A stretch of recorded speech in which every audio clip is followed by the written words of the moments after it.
Hi viewers, welcome to the channel. 2023లో biggest hit ఏదైనా ఉందంటే అది యానిమల్ మూవీ. యానిమల్ మూవీలో ముఖ్య తారాగణంగా బాబీ డియోల్, రణబీర్ కపూర్ అండ్ అనిల్ కపూర్, వీళ్ళు ముగ్గురు టోటల్గా సినిమాని డామినేట్ చేశారు. అయితే సినిమా స్టోరీకి వస్తే సినిమాకు ఉండే నెగిటివ్స్ ఏంటి, పాజిటివ్స్ ఏంటి డిస్కస్ చేసే ముందు స్టోరీ ఏంటంటే చెప్పాలంటే చాలామంది సినిమా చూసిన తర్వాత కూడా అడిగిన విషయం ఏంటంటే ఈ సినిమాలో స్టోరీ ఏంటో నాకు అర్థం కాలేదు అని కొంతమంది అంటే, అసలు ఎందుకు తీశాడని కొంతమంది అన్నారు. నేను కూడా మొదట్లో హైలైట్స్ చూసి ఏముంది సినిమాలో అనుకున్నాను. అయితే ఈ సినిమా బిగ్గెస్ట్ హిట్ అని చెప్పుకున్నప్పటికీ హైదరాబాద్లో అయితే ఫస్ట్ మూవీ 1 వీక్ తర్వాత మళ్ళీ పేరు ఎక్కడ వినిపించలేదు, కానీ నార్త్లో అయితే బాగా ఆడిందని ఉన్నారు. వికీపీడియాలో చూస్తే మాత్రం అరౌండ్ 800 to 900 crores వసూలు చేసినట్టుగా అయితే రాశారు. సో ఈ సినిమా స్టోరీ విషయానికి వస్తే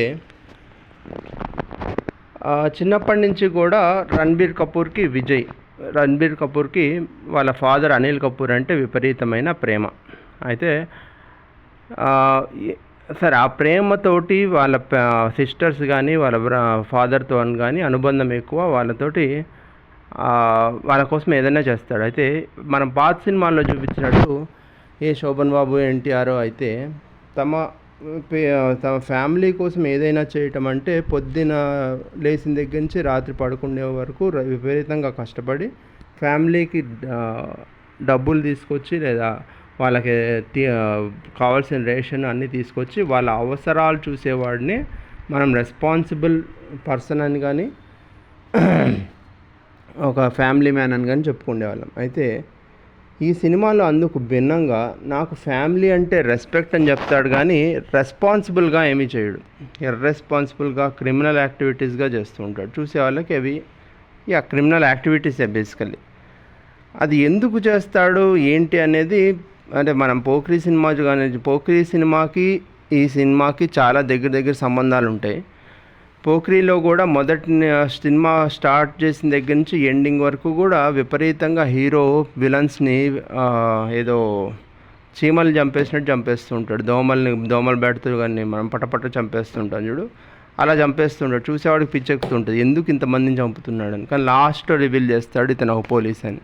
అలాగే నేను అనుకోవటం ఈ యానిమల్ సినిమా కూడా అంత పిచ్చిగా జనాల్ని కాల్ చేస్తున్నా కూడా ఎందుకు కాల్ చేస్తున్నాడు అంటే లాస్ట్ 5 minutesలో రివీల్ చేసేది ఏంటంటే ఇతనికి కావాల్సిన వాళ్ళ ఫాదర్ నుంచి కావాల్సిన ఎక్స్పెక్ట్ చేసినటువంటి ఆ ప్రేమ దొరక్కపోవటం వల్ల అది రివర్స్లో అయ్యి ఇతను ఫ్రస్ట్రేషన్కి లోనై ఆ ఫ్రస్ట్రేషన్ ఇలా చూపించాడు అన్నట్టుగా దాన్ని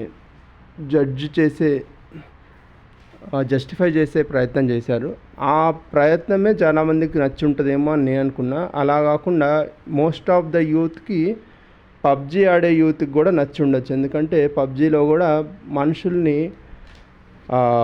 కనికరం లేకుండా చంపిపడేయటం పబ్జీ నేర్పిస్తే ఆ వీడియోస్నే మళ్ళీ ఒక సినిమాలాగా తీసి చూపించాడేమో అని అనిపించింది. ఎందుకంటే మనుషుల్ని జాలి దయ లేకుండా విపరీతంగా కాల్చిపడేసి నేను నా సెల్ఫ్ డిఫెన్స్ కోసం కాల్చాను అని జస్టిఫై చేస్తున్నాడు.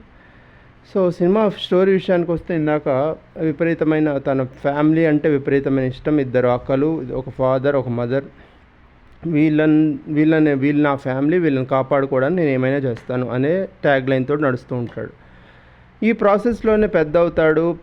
ఎప్పుడూ కూడా ఇతనంటే ఫ్యామిలీలో ఎవరికి ఇష్టం ఉండదు, వాళ్ళ ఫాదర్ ఎప్పుడు కేర్ చేయడు.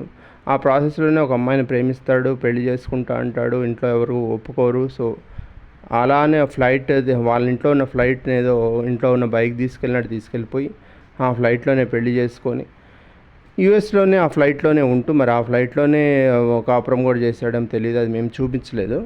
ఫ్లైట్ యూఎస్కి తీసుకెళ్ళిపోయి అక్కడే ఉండి అక్కడే 2 పిల్లల్ని కానీ అక్కడ బతుకుతూ ఉంటే ఒకరోజు వాళ్ళ ఫాదర్ని ఎవరో అటాక్ చేశారన్న వార్త విని బుల్లెట్స్ తగిలినాయని తెలుసుకొని మళ్ళీ ఇండియాకి తిరిగి వచ్చి నా ఫాదర్ని ఎవరైనా ఏమైనా చేస్తే నేను ఊరుకోను, ఇప్పటి నుంచి మా ఫాదర్ కేర్ అంతా నేనే తీసుకుంటాను అనే ఒక ట్యాగ్ లైన్. మళ్ళీ స్టార్ట్ చేసి అక్కడ స్టే చేయటం మొదలు పెడతాడు. సో ఇక్కడ నుంచి అసలు మా ఫాదర్ మీద అటాక్ చేసింది ఎవరు అనే ఇన్వెస్టిగేషన్ స్టార్ట్ చేసి, అంటే మామూలుగా అయితే ఈ ప్రాసెస్లో ఎవరైనా పోలీస్ని అడుగుతారు.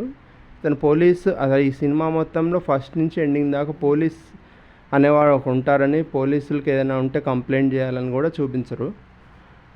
సో ఇది ఒక డిఫరెంట్ ఏమంటారు వేరే ప్లానెట్లో జరిగే స్టోరీ అనుకోవచ్చు. పోలీస్ సిస్టమ్ అనేది ఒకటి ఉంది అనేది కూడా చూపించలేదు.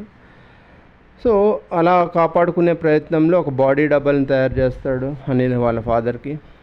ఇంకో అటాక్లో ఆ బాడీ డబల్ కూడా చనిపోతాడు.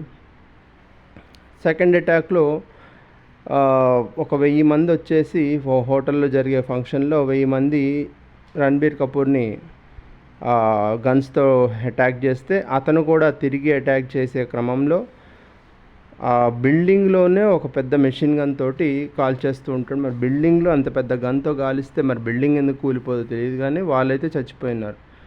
ఒక 1000 మందిని చంపేసిన ఒక మనిషిని కనీసం పోలీసులు కూడా వచ్చి ఏమైంది, ఎందుకు ఎవరు చంపారు ఏంటి అనేది మినిమం ఇన్వెస్టిగేషన్తో తెలిసిపోద్ది అది. కానీ పోలీసులు రారు నెక్స్ట్ సీన్లో. ఎందుకు చంపావు అంటే మా ఫాదర్ని కాపాడుకోవడానికి అనే ట్యాగ్లైన్ రిపీట్ చేస్తూ ఉంటాడు. సో ఆ తర్వాత క్రమంలో మళ్ళీ అసలు ఈ టోటల్ మూవీ అంతా కూడా ఈ అటాక్ ఎవరు చేస్తున్నారు అనేది కనుక్కోవడం మీదే ఉంటుంది. సో అందులోనే ప్రాసెస్లోనే ఎవరో ఒక అమ్మాయి వస్తుంది. ఆ అమ్మాయి ఎందుకు వస్తుంది, ఇతనికి ఇందాక జరిగిన హోటల్ ఇన్సిడెంట్లో ఒక హార్ట్ ట్రాన్స్ప్లాంట్ అంటే ఇతనికి కూడా అటాక్ అవుతుంది కాబట్టి కౌంటర్ అటాక్లో బుల్లెట్స్ దిగిపోయి గుండెకి ఆపరేషన్ అయ్యి ఒక ట్రాన్స్ప్లాంట్ కావాల్సి ఉంటే ఆ ట్రాన్స్ప్లాంట్ ఇచ్చిన హార్ట్ డోనర్ ఎవరైతే ఉన్నారో అతని ఫియాన్సీ ఒక అమ్మాయి వస్తుంది. ఆ అమ్మాయిని తను ఇష్టపడి అమ్మాయిని పెళ్లి చేసుకుందాం అనుకుంటాడు. కానీ ఆమె నేను ఒక కోవర్ట్ని, నేను నీ ఇన్ఫర్మేషన్ కోసం వచ్చాను అని చెప్పటంతో అసలు విలన్ ఏంటో తెలుస్తుంది. అసలు విలన్ ఎవరో కాదు, వీళ్ళ గ్రాండ్ ఫాదర్ వాళ్ళ ఎవరో ఒక బంధువుల్లోనే ఉండే ఒక వైరం, అంటే ఒక brother, almost kind of brother ఈ అటాక్ ప్లాన్ చేస్తున్నాడు అర్థమవుతుంది. సో చూసే ఆడియన్స్ ఏం ఎక్స్పెక్ట్ చేస్తారంటే, అంటే ఫస్ట్ థింగ్ ఏంటంటే ఇతను అటాక్ స్టార్ట్ చేసే ముందు, అసలు ఇన్వెస్టిగేషన్ స్టార్ట్ చేసే ముందు నాకు నా సెక్యూరిటీస్ బాగాలేరు, సో నేను ఇంతకుముందు ఎప్పుడో వదిలేసిన కజిన్స్ తోటి హెల్ప్ తీసుకొని వాళ్ళనే నేను సెక్యూరిటీగా పెట్టుకుంటాను అంటాడు. బాగానే ఉంది. మరి ఆ కజిన్స్ ఎవరెవరైతే ఉన్నారో వాళ్ళు టోటల్ ఎంతమంది కజిన్స్ ఉన్నారు, ఈ గ్రాండ్ ఫాదర్కి ఎంతమంది కజిన్స్, ఆ గ్రాండ్ ఫాదర్కి ఎంతమంది కజిన్స్, ఇవన్నీ ఏమాత్రం ఎంక్వైర్ చేయలేదండి. మరి ఈ కజిన్స్ మాత్రం ఎట్లా ఎంక్వైర్ చేశాడో తెలియదు. మరి ఇంతమంది కజిన్స్ తెచ్చుకున్నవాడు ఆ కజిన్ని ఎందుకు ఎంక్వైర్ చేయలేదు, ఆ కజిన్ ద్వారానే నాకు అటాక్ అవుతుందని ఎందుకు కనుక్కోలేదు, ఫస్ట్ పాయింట్. సెకండ్ పాయింట్, ఇంత ఇన్వెస్టిగేషన్ చేసిన తర్వాత ఎప్పుడైతే ఇతనే చంపుతున్నాడు, ఇతనే అటాక్ చేస్తున్నాడు అని ప్లాన్ చేసిన తర్వాత ఒక హీరోకి విలన్కి ఎట్ ద క్లైమాక్స్ ఒక డిస్కషన్ జరుగుతుంది. టోటల్లీ ఇది ఎందుకు ప్లాన్ అయ్యింది అనే డిస్కషన్ కోసం జరుగుతుంది అని ప్రేక్షకులు వెయిట్ చేస్తున్నారు. కానీ అలాంటి డిస్కషన్ ఏమీ లేదు. అసలు అతనైనా కల్ప్రిట్ కాదా అని కన్ఫర్మ్ చేసే సీన్ కూడా లేదు. డైరెక్ట్గా అబ్రార్ అనే పేరు పట్టుకొని వచ్చేసి, ఆ పేరున్నది ఇతనో కాదో కూడా తెలియదు, ఒక ఫ్లైట్లో వెళ్తుంటే ఆ ఫ్లైట్ని చేజ్ చేసి ఫ్లైట్ని కూడా దించేసి అతన్ని చంపేస్తాడు. మనం ఇక్కడే మూవీ ఎండ్ అయిపోతుంది, ఇతను చంపేశాడు కాబట్టి సినిమా అయిపోయింది అనుకుంటున్నాం. కానీ నెక్స్ట్ సీన్లో వీళ్ళ ఫాదర్ ఇంత చేసి, ఇదిగో నేను నిన్ను కాపాడాను, ఇతను ఎవరో ఫైండ్ అవుట్ చేసి చంపేశాను, ఐఎమ్ హ్యాపీ, యు ఆర్ హ్యాపీయా అంటే, కాదు నువ్వు ఒక క్రిమినల్వి అంటే, నేను ఇలా క్రిమినల్గా మారటానికి కారణం నువ్వు నాకు ఎప్పుడూ 5 నిమిషాలు కూడా టైం ఇవ్వలేదు అని అంటే, నేను ఆ టైం ఇవ్వకపోవడానికి కారణం ఏంటంటే నేను బిజినెస్ టెన్షన్స్ అని అతను అంటాడు. నువ్వు నాకు టైం ఇవ్వలేదు కాబట్టి నేను ఇలా తయారయ్యాను ఇతను అంటాడు. సో ఇద్దరి పాయింట్ ఆఫ్ వ్యూలో ఇద్దరు కరెక్ట్గానేమో అనే ఐడియాలో సినిమా ఎండ్ అవుతుంది. సో అదండి యానిమల్ మూవీ. ఓవరాల్గా ఎంటర్టైనింగ్గా ఏమీ లేకపోయినా పబ్జీ ఆడే ప్రేక్షకులు ఎవరైతే ఉంటారో వాళ్ళు ఈ సినిమాని నడిపించుంటారేమో అని అనిపిస్తుంది.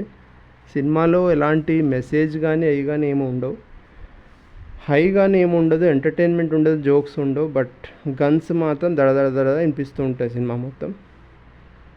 మరి నెక్స్ట్ సినిమా కూడా యానిమల్ లాంటిదే ఇంకో సినిమా తీస్తా అంటున్నారు. అది ఇంకెంత వయలెన్స్గా ఉంటుందో చూడాలి.